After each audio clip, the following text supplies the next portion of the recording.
the Bottom Line Podcast. I'm Jimmy Fedeze. I hope you're doing well. As always, thank you so much for taking some time out of your day to take a listen. I really do appreciate it. Before we get started, questions, opinions, Twitter and Instagram at BottomLineWMCX. Use the hashtag BottomLine. Leave a voice message on Anchor, the app, or at Anchor.fm. And if you're watching on YouTube, please leave a like and a comment down below. Helps out tremendously. And please make sure you subscribe and hit the notification bell so you do not miss a single episode. And please make sure you subscribe on all audio listening platforms.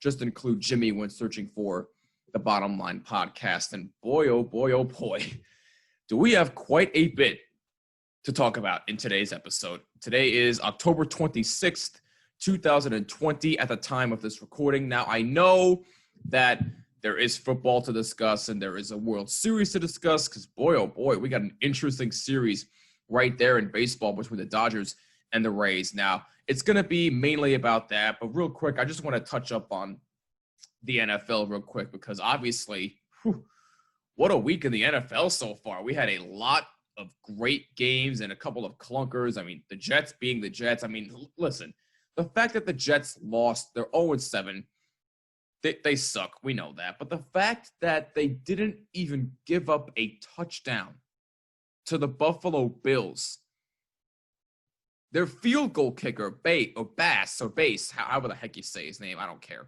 Their field goal kicker was their best player. No touchdowns. And the Jets still found a way to be incompetent and lose. Only the New York Jets. I'm not going to waste too much time on that. I'm sorry if you're a Jets fan out there that you have to succumb to this. But then again, I'm a Giants fan. I shouldn't talk, but I digress. But so you have that. And then obviously you have the big story that everybody's talking about, what happened between the Dallas Cowboys and the Washington football team, where Andy Dalton took a cheap shot to the head by Jon Bostic. Listen, I'm not going to spend too much time on this, but I will say this. That was a cheap shot. Bostic got thrown out of the game, which rightfully so, he should have. And look, they're saying, what I'm hearing is that he's not expected to be suspended. I think that's an absolute joke. He should be suspended for at least 2 to 3 games. Teach him a lesson. And hey, if you're Bostic, you are a veteran. You should know hell and well better than that. I'm sorry. So, thrown out of the game, great. But I still think he should be suspended. The fact that they're saying that he's not expected to be suspended, that's an absolute joke to me. But what's also an absolute joke to me is the fact that the Dallas Cowboys, the entire team, didn't even retaliate. I'm not saying throw punches or anything like that. I'm not advocating violence, but you didn't even stand up for your quarterback? Look, I know I'm going to sound crazy for saying this. If that was Dak Prescott in that situation, they would have been all up in arms. I'm being serious. They would have stood up for Dak Prescott right away. You know why? Because Dak Prescott is the leader of that team. He makes that team go. And now because he's done for the year, and Andy Dalton was now your starting quarterback for the rest of the year until he got that cheap shot, and hopefully he can come back sooner than later. Nothing but the best to Andy Dalton, as it appears he has a concussion.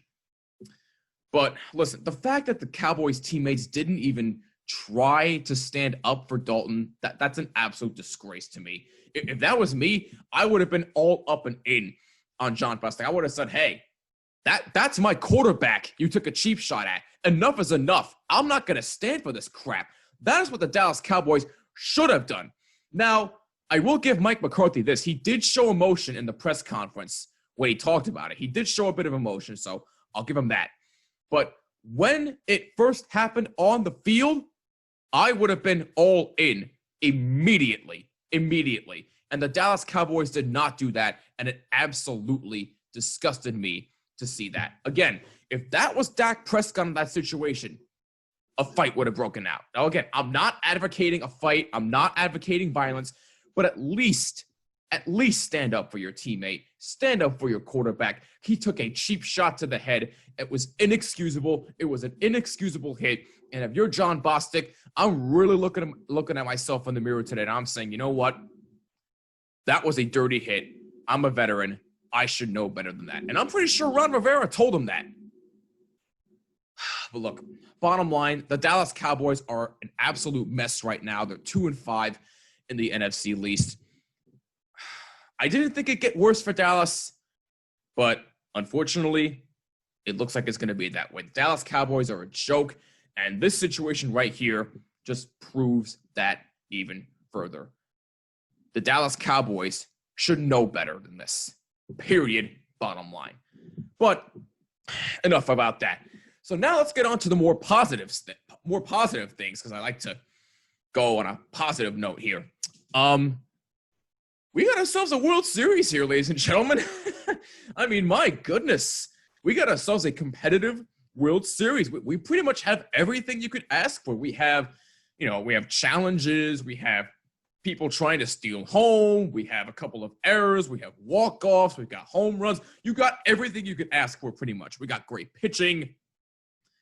The Dodgers currently have a 3-2 series lead over the Rays in the World Series, and they are one win away from finally exercising all of the demons and finally winning their first World Series since 1988. Now, I think they will finish the job. I picked the Dodgers in 6 games, and if they do that, not only will I be right, but I will be spot on about it. And I know Neil also had Dodgers in 6. I think a majority of people who I've talked to had Dodgers in 6. They finally want them to get over the hump, and I do as well. The Dodgers absolutely deserve it. And hey, for a shortened season like this, if they can pull it off, it will mean so much more to the Dodgers. Now, look, if, and this is a big if the Rays can somehow come back, force a Game 7, and somehow win the World Series, it will pain me as a Yankee fan, but you know what? I will definitely have to give them credit if they pull it off. If. I'm not saying it's going to happen, but if they pull it off, I will give credit where credit is due. And look, it'll be a shame on the Dodgers if they blow this. But listen, the Dodgers, look, Clayton Kershaw, I know that a lot of people really want to, well, not a lot, but some people want to kill him for the way he's performed in the postseason the past many, many years. And I know that I have made the argument that he's not a Hall of Famer. I know some other people have made that argument as well. But after what I saw the past 2 games with him pitching, I'm slowly starting to retract my argument. I really, really am. Because what he showed, he is now proven. I know it's only been 2 games we've seen him. But it looks like he's finally starting to prove that when the lights shine brightest the most, he can actually come through. And if you've watched the past 2 games he's pitched, you'll know exactly what I'm getting at. Now, we had the situation the other night, October 25th, where Manuel Margot tried to steal home.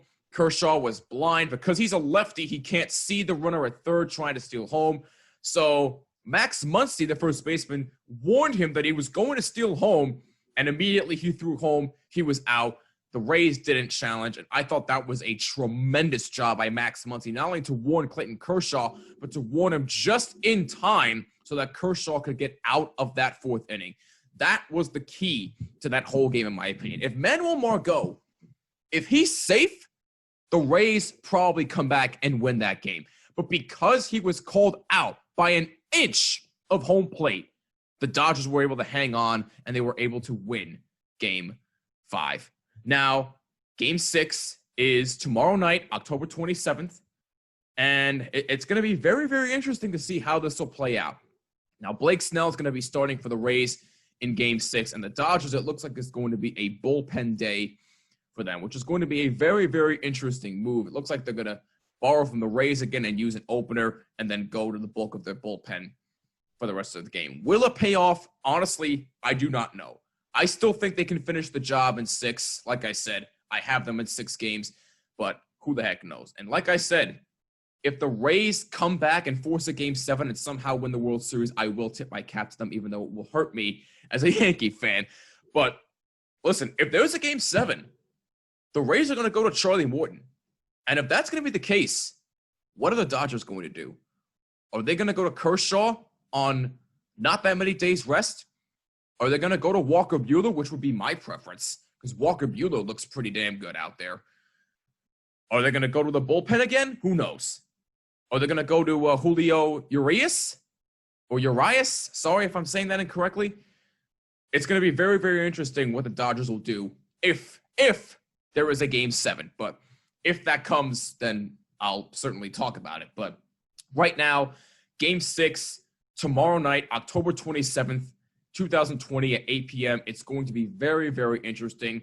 This World Series has been nothing short of great. And hey, not to jinx anything, knock on wood, but no positive COVID tests. That has been absolutely tremendous. It is a great job by Major League Baseball to get this bubble in place so that everybody's health and safety is a top priority. And hey, the limited fans seems to be working as well. I'm very, very happy that there are at least a certain amount of fans allowed in the stadium so that fans can finally see some baseball in 2020. I was very, very happy to see that. It just goes to show you that there is a little bit of normalcy taking place in 2020 after all the crap that has happened so far this year. But bottom line is I'm loving this World Series. I think the Dodgers will finish the job tomorrow night in Game 6. But hey, we shall see. It's going to be very, very interesting. And on that note, that'll wrap it up for this episode of the Bottom Line Podcast. If you have any thoughts on anything we discussed, let us know on Twitter and Instagram at BottomLineWMCX. Use the hashtag BottomLine. Leave a voice message on Anchor, the app, or at Anchor.fm. And if you're watching on YouTube, please leave a like and a comment down below. Helps out tremendously. And please make sure you subscribe and hit the notification bell so you do not miss a single episode. And please make sure you subscribe on all audio listening platforms. Just include Jimmy when searching for the Bottom Line Podcast. What do you think about the whole Dallas Cowboys situation? And what do you think will happen in Game 6 of the World Series? Will the Dodgers finish the job? Or will we have a decisive Game 7? You let me know. I'm Jimmy Finizzi. This is the Bottom Line Podcast. See you in the next episode. Peace out.